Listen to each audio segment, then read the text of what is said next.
नमस्कार।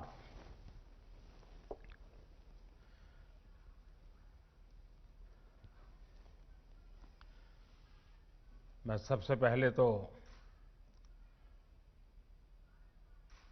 इन तीनों युवकों को हृदय से बहुत अभिनंदन करता हूं कि उन्होंने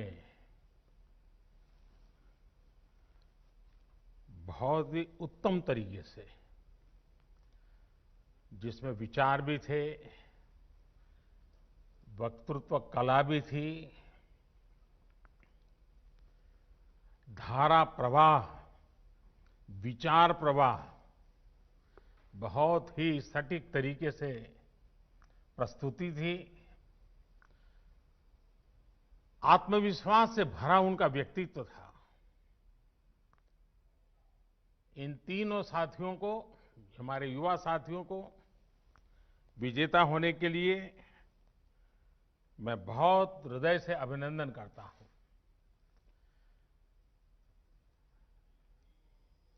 लोकसभा के स्पीकर श्री ओम बिरला जी, शिक्षा मंत्री श्री रमेश पोखरियाल निशंक जी, खेल और युवा मामलों के मंत्री श्री किरण रिजिजू जी और देश भर के मेरे युवा साथी, आप सभी को राष्ट्रीय युवा दिवस की बहुत बहुत शुभकामनाएं। स्वामी विवेकानंद की जन्म जयंती का ये दिन हम सभी को नई प्रेरणा देता है। आज का दिन विशेष इसलिए भी हो गया है कि इस बार युवा संसद देश की संसद के सेंट्रल हॉल में हो रही है। ये सेंट्रल हॉल हमारे संविधान के निर्माण का गवाह है। देश के अनेक महान व्यक्तियों ने यहां आजाद भारत के लिए फैसले लिए, भारत के भविष्य के लिए चिंतन किया। भविष्य के भारत को लेकर उनका सपना, उनका समर्पण, उनका साहस, उनका सामर्थ्य, उनके प्रयास, इसका एहसास आज भी सेंट्रल हॉल में होता है। और साथियों, आप जहां बैठे हैं उसी सीट पर जब संविधान की निर्माण प्रक्रिया चली थी, इस देश के किसी न किसी गणमान्य महापुरुष वहां बैठे होंगे। आप आज उस सीट पर बैठे हैं। मन में कल्पना कीजिए कि जिस जगह पे देश के वो महापुरुष बैठे थे, आज वहां आप बैठे हैं। देश को आपसे कितनी अपेक्षाएं हैं।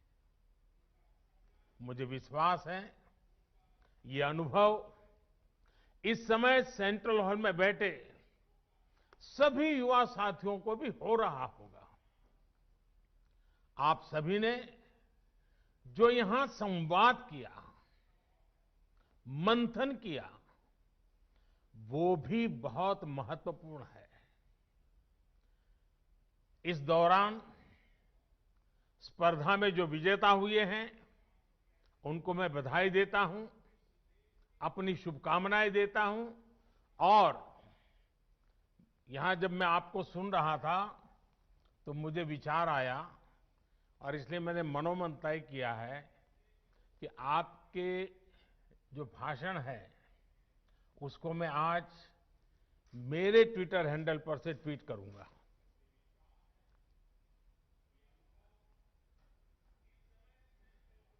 और आप तीन का ही करूंगा ऐसा नहीं, अगर रिकॉर्डेड मटेरियल अवेलेबल होगा तो मैं जो कल फाइनल पैनल में थे उनके लिए भी उनके भाषण को ट्वीट करूंगा, ताकि देश को पता चले कि ये संसद के परिषद में, इस परिसर में हमारे भावी भारत कैसे आकार ले रहा है।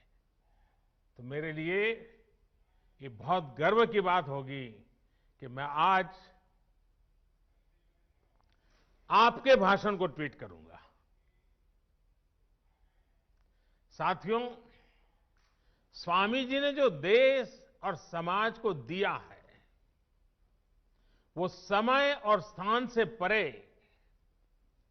हर पीढ़ी को प्रेरित करने वाला है, रास्ता दिखाने वाला है।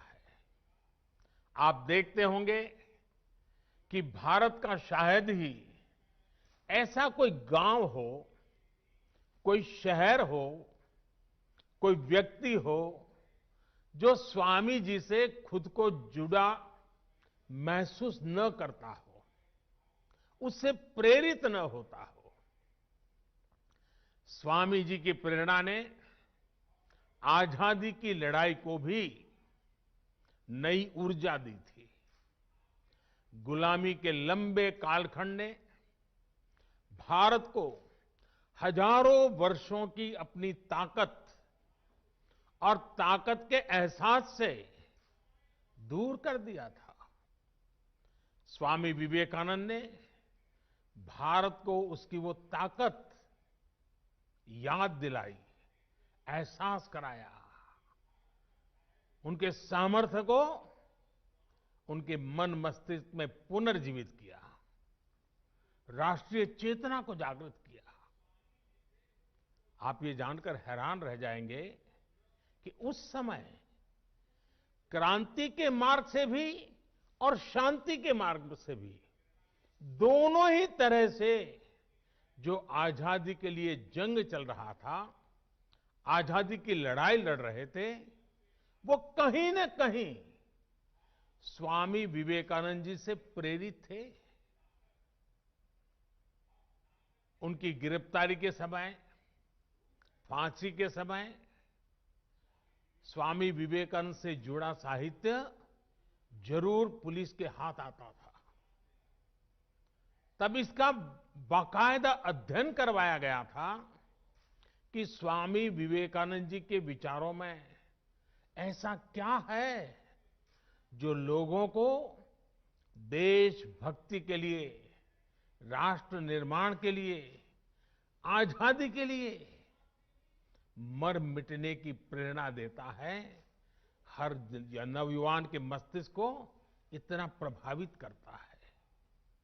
समय गुजरता गया, देश आजाद हो गया, लेकिन हम आज भी देखते हैं स्वामी जी हमारे बीच ही होते हैं, प्रतिपल हमें प्रेरणा देते हैं। उनका प्रभाव हमारी चिंतन धारा में कहीं न कहीं नजर आता है।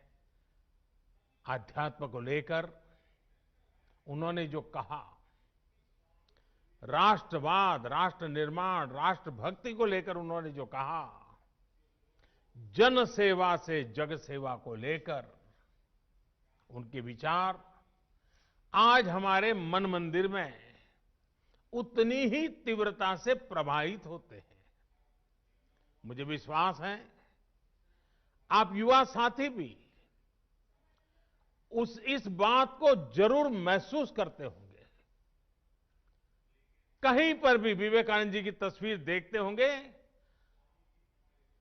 कल्पना तक आपको नहीं होगी, मनोमन आपके मन में एक श्रद्धा का भाव जगता होगा, सर आपको उनको नमन करता होगा, ये अवश्य होता होगा। साथियों, स्वामी विवेकानंद ने एक और अनमोल उपहार दिया है। ये उपहार है व्यक्तियों के निर्माण का, संस्थाओं के निर्माण का। और ज्यादातर ऐसे विषयों की चर्चा भी थोड़ी कम ही होती है, लेकिन हम अध्ययन करेंगे तो पाएंगे कि स्वामी विवेकानंद ने ऐसी संस्थाओं को भी आगे बढ़ाया जो आज भी व्यक्ति के निर्माण का काम बखूबी कर रही है। उनके संस्कार, उनका सेवा भाव, उनका समर्पण भाव लगातार जगाती रहती है।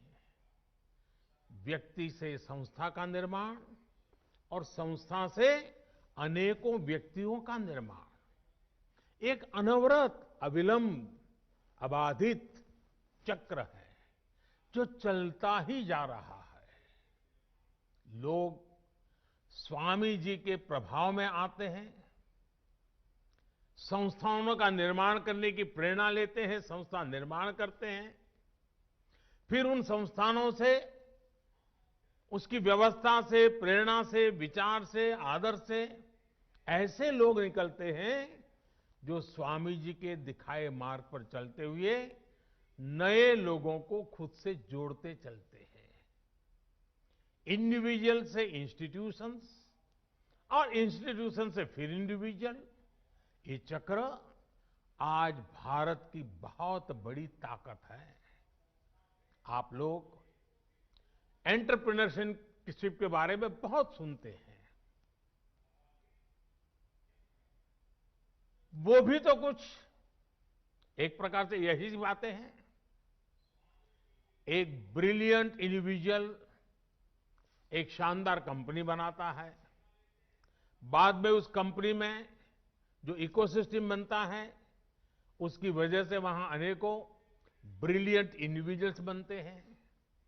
ये इंडिविजुअल्स आगे जाकर और नई कंपनियां बनाते हैं। इंडिविजुअल्स और इंस्टीट्यूशन का ये चक्र देश और समाज के हर क्षेत्र, हर स्तर के लिए उतना ही महत्वपूर्ण है। साथियों, आज जो देश में नई नेशनल एजुकेशन पॉलिसी लागू की गई है, उसका भी बहुत बड़ा फोकस बेहतर इंडिविजुअल्स के निर्माण पर है। व्यक्ति निर्माण से राष्ट्र निर्माण, ये पॉलिसी युवाओं की इच्छा, युवाओं के कौशल, युवाओं की समझ, युवाओं के फैसले को सर्वोच्च प्राथमिकता देती है। अब चाहे जो सब्जेक्ट चुनिए, चाहे जो कॉम्बिनेशन चुनिए, चाहे जो स्ट्रीम चुनिए, एक कोर्स को ब्रेक देकर आप दूसरा कोर्स शुरू करना चाहें तो आप वो भी कर सकते हैं। अब ये नहीं होगा कि पहले वाले कोर्स के लिए आपने जो मेहनत की थी वो बेकार हो जाएगी। आपको उतनी पढ़ाई का भी सर्टिफिकेट मिल जाएगा जो आगे ले जाएगा। साथियों, आज देश में एक ऐसा इकोसिस्टम विकसित किया जा रहा है जिसकी तलाश में अक्सर हमारे युवा विदेशों का रुख करते थे। वहां की आधुनिक शिक्षा, बेहतर एंटरप्राइज अपॉर्चुनिटीज, टैलेंट को पहचानने वाली, सम्मान देने की वाली व्यवस्था उन्हें स्वाभाविक रूप से आकर्षित करती थी। अब देश में ही ऐसी व्यवस्था हमारे युवा साथियों को मिले, इसके लिए हम प्रतिबद्ध भी हैं, हम प्रयासरत भी हैं। हमारा युवा खुलकर अपनी प्रतिभा, अपने सपनों के अनुसार खुद को विकसित कर सके, इसके लिए आज एक एनवायरनमेंट तैयार किया जा रहा है, इकोसिस्टम तैयार की जा रही है। शिक्षा व्यवस्था हो, समाज व्यवस्था हो, कानूनी बारीकियां हो, हर चीज में इन बातों को केंद्र में रखा जा रहा है।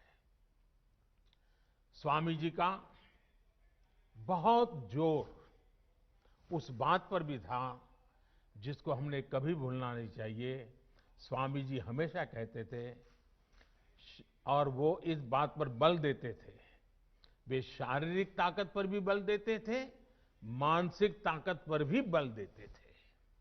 वो कहते थे, muscles of iron and nerves of steel. उनकी प्रेरणा, उन्हीं की प्रेरणा से आज भारत के युवाओं की शारीरिक मानसिक फिटनेस पर विशेष फोकस किया जा रहा है। फिट इंडिया मूवमेंट हो, योग के प्रति जागरूकता हो, या फिर स्पोर्ट्स से जुड़े आधुनिक इंफ्रास्ट्रक्चर का निर्माण, ये युवाओं को मानसिक और शारीरिक रूप से सुदृढ़ कर रहे हैं। साथियों, आजकल आप लोग कुछ टर्म्स बार बार सुनते होंगे, आपके कान पे आता रहता है। पर्सनालिटी डेवलपमेंट या तो फिर टीम मैनेजमेंट। इनकी बारीकियों को भी आप स्वामी विवेकानंद का अध्ययन करने के बाद और आसानी से समझ पाएंगे। पर्सनालिटी डेवलपमेंट का उनका मंत्र था, बिलीव इन योरसेल्फ। अपने आप पर भरोसा करो, अपने आप पर विश्वास करो। लीडरशिप का उनका मंत्र था, बिलीव इन ऑल। वे कहते थे, पुराने धर्मों के मुताबिक नास्तिक वो है जो ईश्वर में भरोसा नहीं करता, लेकिन नया धर्म कहता है, नास्तिक वो है जो खुद में भरोसा नहीं करता। और जब नेतृत्व की बात आती थी तो वो खुद से भी पहले अपनी टीम पर भरोसा जताते थे। मैंने कहीं पढ़ा था, वो किस्सा मैं आपको भी सुनाना चाहता हूं। एक बार स्वामी जी अपने साथी स्वामी शारदानंद जी के साथ लंदन में एक पब्लिक लेक्चर के लिए गए थे। सब तैयारी हो चुकी थी, सुनने वाले इकट्ठे हो गए थे, और स्वाभाविक है हर कोई स्वामी विवेकानंद जी को सुनने के लिए आकर्षित होकर के आया था। लेकिन जैसे ही बोलने का नंबर आया तो स्वामी जी ने कहा कि आज भाषण मैं नहीं बल्कि मेरे सहयोगी शारदानंद जी देंगे। शारदानंद जी ने भी सोचा नहीं था कि अचानक उनके जिम्मे काम आ जाएगा। वो इसके लिए तैयार भी नहीं थे। लेकिन जब शारदानंद जी ने भाषण देना शुरू किया तो हर कोई चकित हो गया, उनसे प्रभावित हो गया। और ये होती है लीडरशिप और अपनी टीम के लोगों पर भरोसा करने की ताकत। आज हम जितना स्वामी विवेकानंद जी के बारे में जानते हैं, उसमें बहुत बड़ा योगदान स्वामी शारदानंद जी का ही है। साथियों, ये स्वामी जी ही थे जिन्होंने उस दौर में कहा था कि निडर, बेबाक, साफ दिल वाले, साहसी और आकांक्षी युवा ही वो नींव हैं जिस पर राष्ट्र के भविष्य का निर्माण होता है। वो युवाओं पर, युवा शक्ति पर इतना विश्वास करते थे। अब आपको उनके इस विश्वास की कसौटी पर खरा उतरना है। भारत को अब नई ऊंचाइयों पर ले जाने का काम, देश को आत्मनिर्भर बनाने का काम आप सब युवा को ही करना है। अब आप में से कुछ युवा सोच सकते हैं कि अभी तो हमारी इतनी उम्र ही नहीं हुई है, अभी तो हंसने खेलने जिंदगी में मौज करने की उम्र है। साथियों, जब लक्ष्य स्पष्ट हो, इच्छा शक्ति हो, तो उम्र कभी बाधा नहीं बनती है, उम्र इतनी मायने नहीं रखती है। आप हमेशा याद रखिएगा कि गुलामी के समय में आजादी के आंदोलन की कमान युवा पीढ़ी ने ही संभाली थी। जानते हैं, शहीद खुदीराम बोस जब फांसी पर चढ़े तो उनकी उम्र क्या थी? सिर्फ 18-19 साल। भगत सिंह को फांसी लगी तो उनकी उम्र कितनी थी? सिर्फ 24 साल। भगवान बिरसा मुंडा जब शहीद हुए तो उनकी आयु कितनी थी? बमुश्किल 25 साल। उस पीढ़ी ने ये ठान लिया था कि देश की आजादी के लिए ही जीना है, देश की आजादी के लिए मरना है। लॉयर्स, डॉक्टर, प्रोफेसर्स, बैंकर्स, अलग अलग प्रोफेशन से यंग जनरेशन के लोग निकले और सबने मिलकर के हमें आजादी दिलाई। साथियों, हम उस कालखंड में पैदा हुए हैं, क्योंकि मैं भी आजाद हिंदुस्तान में जन्मा हूं। मैंने गुलामी देखी नहीं है, और मेरे सामने आप जो बैठे हैं, आप भी सब आजादी में पैदा हुए हैं। हमें देश की स्वतंत्रता के लिए मरने का मौका नहीं मिला, लेकिन हमें आजाद भारत को आगे बढ़ाने के लिए मौका जरूर मिला है। ये मौका हमें गंवाना नहीं है। साथियों, आजादी के 75 साल लेकर आजादी से 100 साल होने तक, ये आने वाले 25-26 साल बहुत ही महत्वपूर्ण है। 2047 जब आजादी के 100 साल होंगे, ये 25-26 साल की यात्रा बहुत महत्वपूर्ण है। साथियों, आप भी सोचिए, आप आज जिस उम्र में हैं, अब से जो समय शुरू हो रहा है अपना, वो आपके जीवन का स्वर्णिम काल है, उत्तम काल है। और वही कालखंड भारत को भी आजादी के 100 साल की तरफ ले जा रहा है।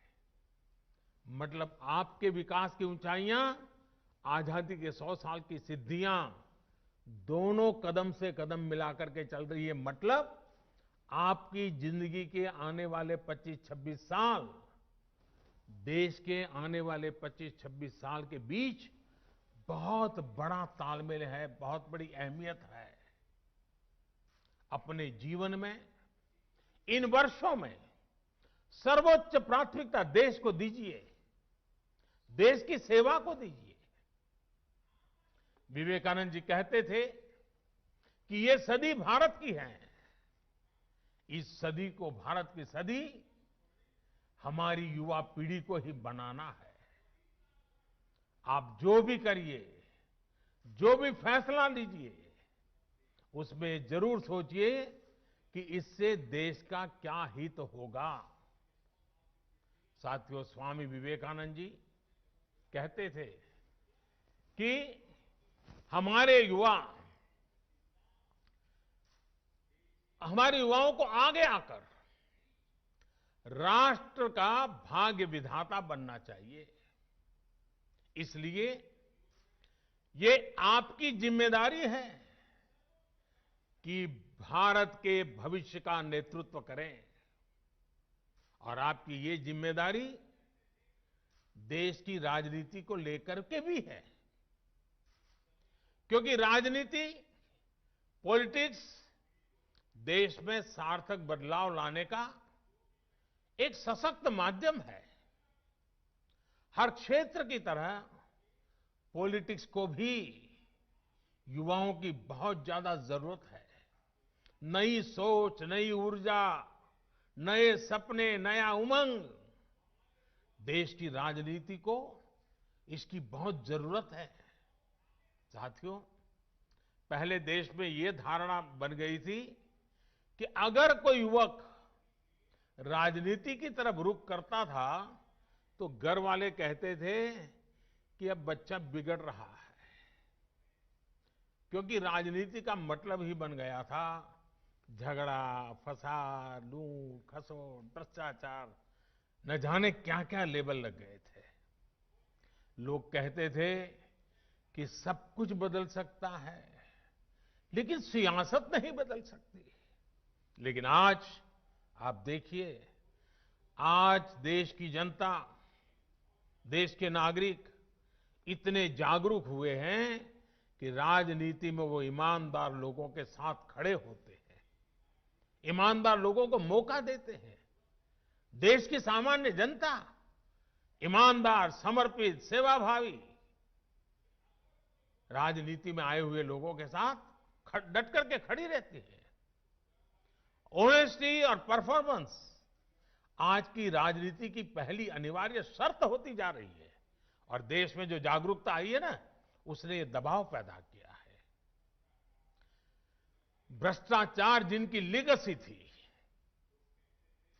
उनका भ्रष्टाचार ही आज उन पर बोझ बन गया है और ये देश के सामान्य नागरिक की जागरूकता की ताकत है।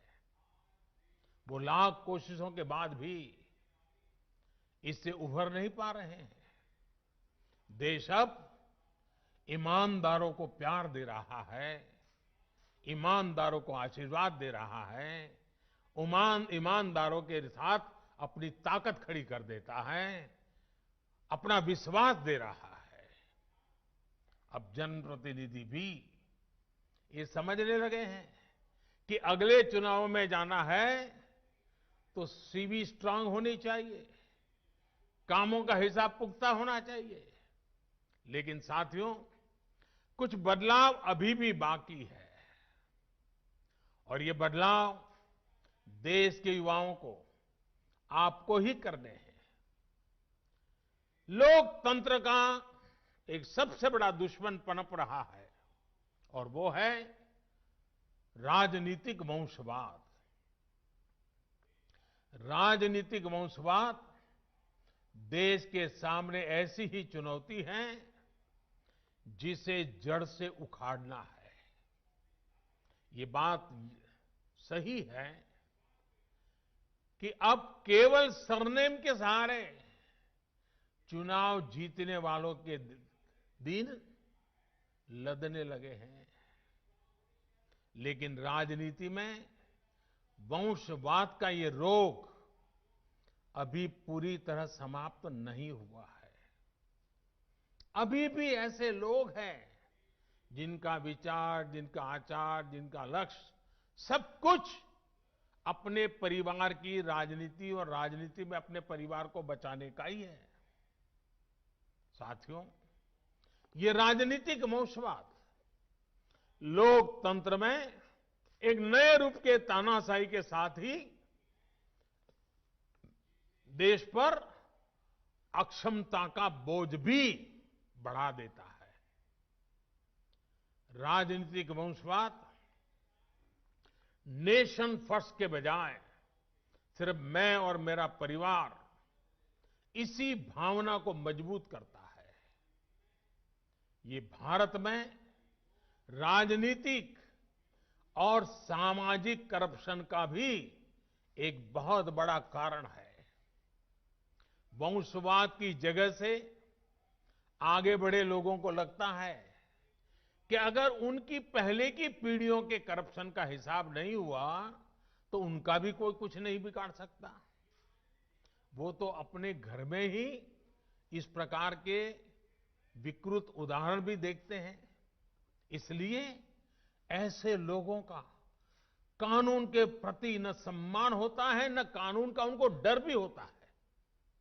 साथियों, इस स्थिति को बदलने का जिम्मा देश की जागरूकता पर है, देश की युवा पीढ़ी पे है और राष्ट्रयाम जागृयाम व्यायाम, इसी मंत्र को लेकर के जीना है।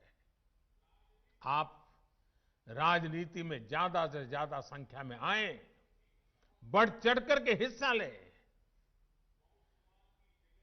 लेना पाना बनने के इरादे से नहीं, कुछ कर गुजरने के इरादे से आइए।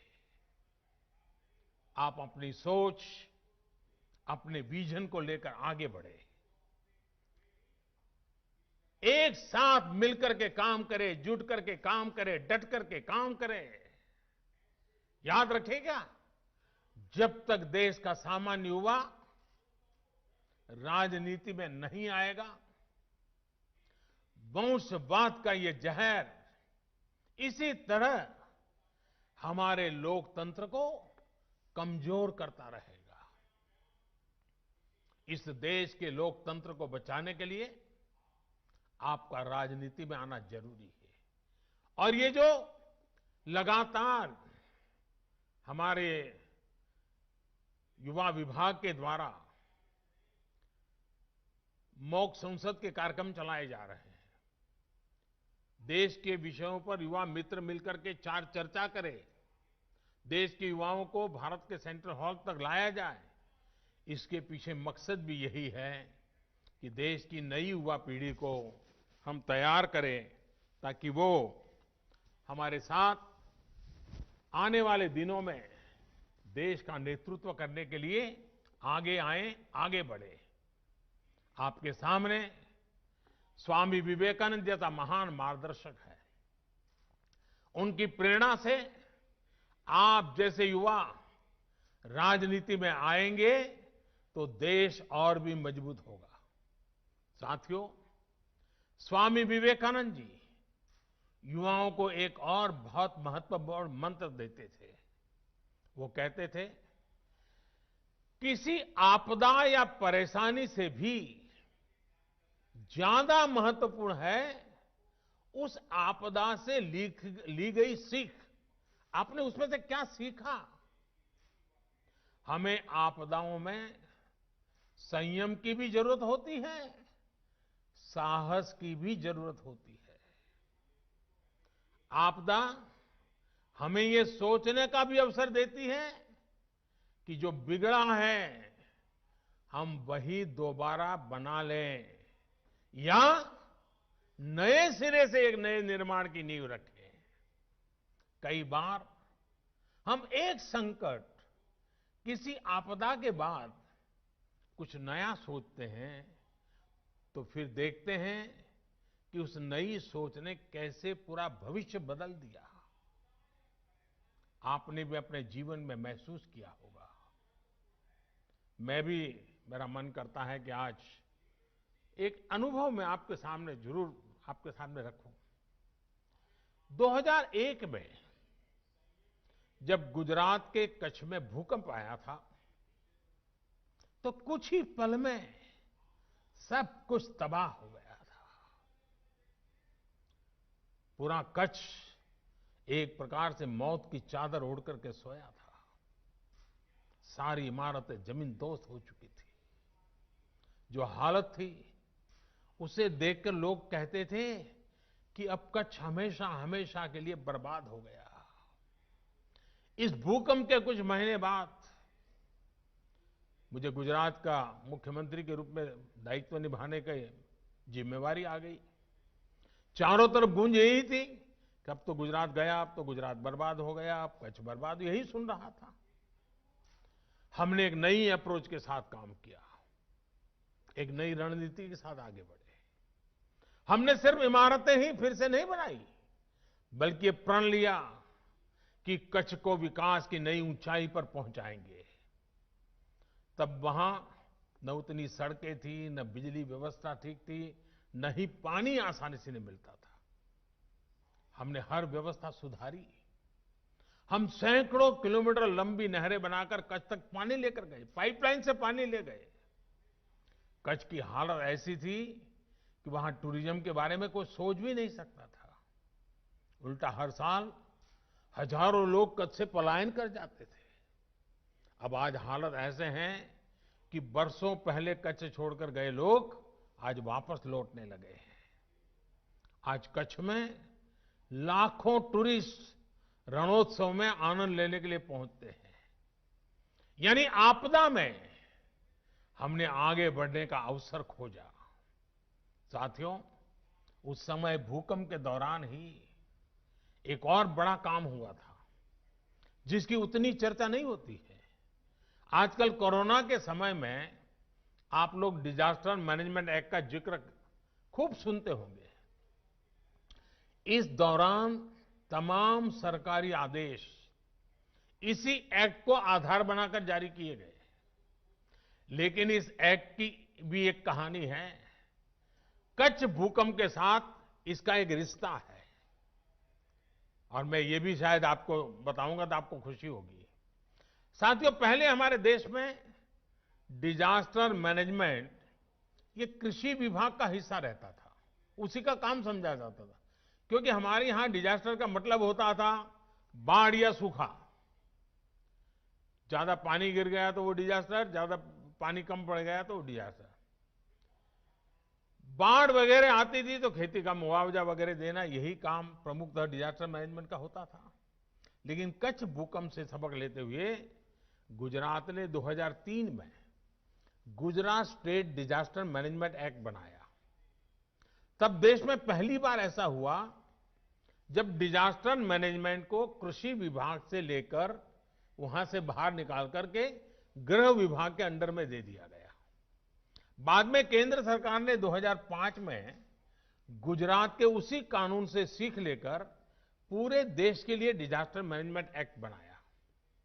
अब इसी एक्ट की मदद से ताकत से देश ने महामारी के खिलाफ इतनी बड़ी लड़ाई लड़ी है। आज यही एक्ट हमारे लाखों लोगों की जान बचाने में सहायक हुआ, देश को इतने बड़े संकट से उबारने में आधार बना। इतना ही नहीं, जहां कभी डिजास्टर मैनेजमेंट केवल मुआवजे और राहत सामग्री तक सीमित होता था, उसी भारत के डिजास्टर मैनेजमेंट से आज दुनिया सीख रही है। साथियों, जो समाज संकटों में भी प्रगति के रास्ते बनाना सीख लेता है, वो समाज अपना भविष्य खुद लिखता है। और इसलिए आज भारत और 130 करोड़ भारतवासी अपना भविष्य, और वो भी उत्तम भविष्य, आज देश के नागरिक खुद गढ़ रहे हैं। आपके द्वारा किया गया हर एक प्रयास, हर एक सेवा कार्य, हर एक इनोवेशन और हर एक ईमानदार संकल्प भविष्य की नींव में रखा जा रहा एक मजबूत पत्थर है। आप अपने प्रयासों में सफल हो, इन्हीं शुभकामनाओं के साथ मैं फिर एक बार देश भर में लाखों युवकों ने कोरोना के इस कालखंड में भी कहीं पर रूबरू में, कहीं पर वर्चुअल, इस यूथ मूवमेंट को आगे बढ़ाया।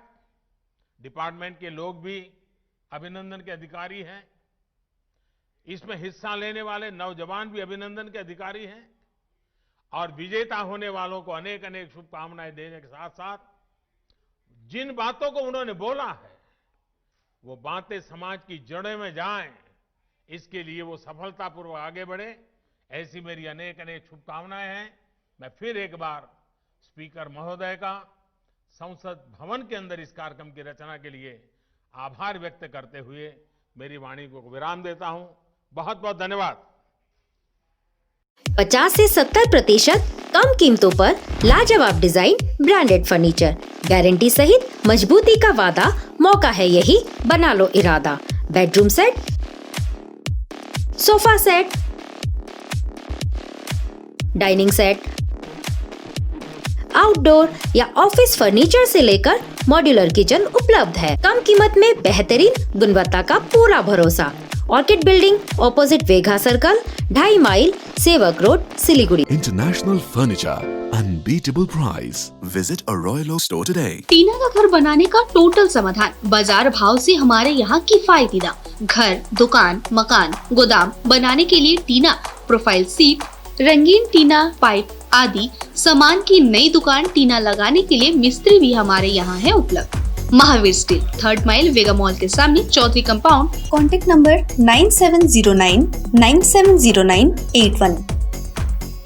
समय के साथ ही जरूरी बदलाव, प्लास्टिक हटाओ, रस्ट प्रूफ और food grade stainless still water tank लगाओ और लाइफ टाइम गारंटी पाओ। इसके हैं फायदे अनेक। काफी दिनों के लिए प्रयोग नहीं होता तो भी फंगस नहीं, सफाई बिल्कुल आसान, मौसम जो भी हो पानी नॉर्मल ही रहेगा। प्लास्टिक हानिकारक, स्टील के फायदे हैं अनेक।